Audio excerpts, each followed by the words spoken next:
In this video, I'll be briefly sharing my EF experience, which took place back in December 2018. Um, Unfortunately, I didn't get as much footage as I should have had, so the content in this video is intended to provide you with some extra insight. There's definitely better videos out there made by previous students, so feel free to search them on YouTube. Um, what you just saw earlier was us exiting Shibuya Cross Tower. Again, unfortunately, I don't have a picture of it, um, nor a video, but the building is very tall, and so I would get there earlier to eat breakfast and enjoy the view of the city. And during your first day, you'll have an introduction day, which will be made up of a lot of presentations on the school functioning, activities made by EF, what to do's and not to do's with your home, with your family host, or if you're in residence and at school. Um, and you'll also have a small session dedicated to Tokyo's network transportation, which can be very confusing for some people. So that's important to take note of. And they'll end the day with a small tour of Shibuya, just so you get a good idea of your surroundings. And yeah, you'll also get a one-on-one conversation with a teacher, and it will be an evaluation of your Japanese level. It's not a test, so there's nothing to be stressed about. They'll use that to assign you to a group. And if for some reason you feel you should have been assigned to a higher or lower level, then you can always discuss that with your teacher. And there's my stupid gaijin face trying to sing, damn, that's cringy. Trying to speak in Japanese. Sing in Japanese. Um, so what else? That's what a classroom looks like. They'll usually comprise about 10 to 15 students during wintertime. So if you go during summer, I heard from other students that it is very packed. So that's maybe something you want to consider if you're undecided on when to go. And classes are very dynamic. As you can see, we're all laughing and happy. Teachers are extremely fun. So if you're concerned that you'll be stuck in a strict environment, you shouldn't be. It's quite the opposite. The workload in terms of assignment isn't really heavy. The school knows that you're also there to visit the country. Uh, and you can't obviously skip classes as you want to. You gotta remember that you're still going to school, so they do have their own rules. For instance, you can't miss more than 3 days, and after your third strikes, you do need to provide a valid reason with proof. So yeah, and you'll have a schedule with different subjects. You'll have vocab, you'll have grammar, and you'll have a writing class, which is hiragana and katakana. I don't know, probably mispronounced that. And you'll have a fourth optional class, which can be something that you'll choose. It can be related to manga or the history of Japan. I had chosen kanji, which is Japanese symbols. And there's again my stupid gaijin face giving my speech. You'll have to give a short speech at the end of your journey, and if you're too shy, you can just say arigato, and you'll be good with that. um, and that's the main lobby. That's where you'll spend most of your time during breaks and during lunchtime. Hanging out with your friends. That's my room. That's where I slept. That's where I ate when I wasn't going out, and that's where I studied. Activities. So yeah, EF does organize a lot of activities. They have an organizer that works part time and is dedicated to that function. Um, this is us at Tokyo Tower. Sorry again for the. There's again my stupid gaijin face. What the hell? That was cringy. Sorry about that. And sorry about the shaky camera. I need to improve my skills. So yeah, you'll get different types of activities. You'll go visit onsens, which is Japanese a Japanese hot spring, where you'll get to see each other's you know and you'll visit museums, and this is an example of an activity that EF made. They did a speed dating on a Friday night where I didn't get much action. Nonetheless, I met a lot of people, and we ended up going as a group of 40 people, and we were looking for. There's my stupid face again. Shit. Sorry about that.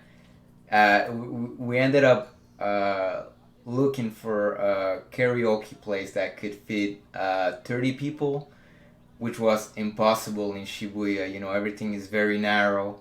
So we ended up splitting ourselves, and I ended up with that group there.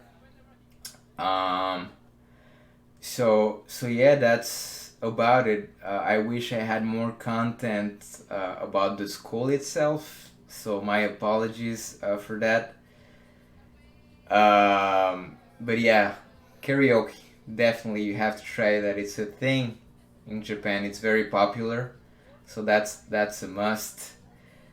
And so now let me show you, because yeah, there were some complaints about family hosts. So your experience will depend on the type of family that you'll be assigned to. In my case, let me just. This picture I find it very funny because it shows what I'm trying to explain to you. It's two different breakfasts.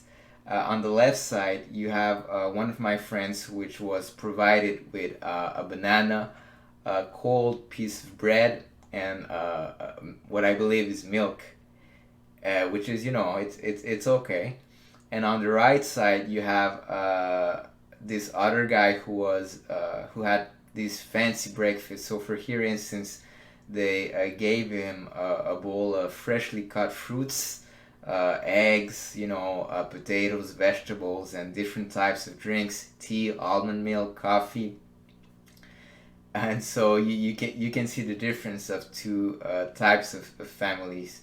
Uh, in my case, it wasn't too bad. I was like in between these two for breakfast, because by contract, I believe they're obliged to provide you with breakfast and supper. So lunch comes out of your pockets. In my case, for breakfast, I was always provided with cereal, and that's it. Cereal and milk, of course. And supper was good. My host family owns a coffee shop down the street in Yokohama, where I resided. So supper was good. It was a bit far from where I lived. So yeah, this is oh, so I do have a picture. This is a Shibuya Cross Tower. That's what it looks like. And we were on the. I don't remember the floor we were in. Sorry. That's one example of the views. Again, amazing. I would get there earlier just to eat breakfast and enjoy the view. Here's another shot. I think you can see Meiji Shrine from here, which is the park up there. Another example of what a lecture looks like. There's one of my colleagues, my friends, taking a nap as usual. That's my backyard in Yokohama, so you get the idea of the difference between what it looks like in Tokyo versus Yokohama. That's an alley in Yokohama, and that's where I would take the bus, the bus stop. And it would actually take me about an hour and 10 minutes to get to school every day. I wasn't there for too long, so that's why I didn't decide to switch host families. Because if you're not satisfied, you can always request for a change to move to another family. Mine was all right, and I did enjoy the ride to school. So it was okay. And that's about it. And now let me show you what my schedule looked like. So this is what the interface looks for students. So a typical day starts, for instance, my Monday would start in the morning and it alternates because the following day, Tuesday, I would start in the afternoon. And then Wednesday, I would then start in the morning. Then Thursday, I would then start in the afternoon, and Friday was different. Friday was the same schedule for everyone. So we would start at 9 and leave school at 3:10. And from Monday to Thursday, you usually have three lectures, which are about an hour and 20 minutes. And on days that begin, during the morning, you'll have your first lecture, then you'll have a 10-minute break, and then you'll have a lunchtime, which is about 30 minutes. And, the same applies for the evening schedule, with the difference that you'll have two breaks instead of a break and a lunch. So that's what this looks like. You'll have different sections. You have a photo section where you can upload photos for your friends. You have, of course, your friend list. You have the overview. You have the activity section, which is empty in this case because I'm not a student right now, or maybe because of the coronavirus thing. Not sure.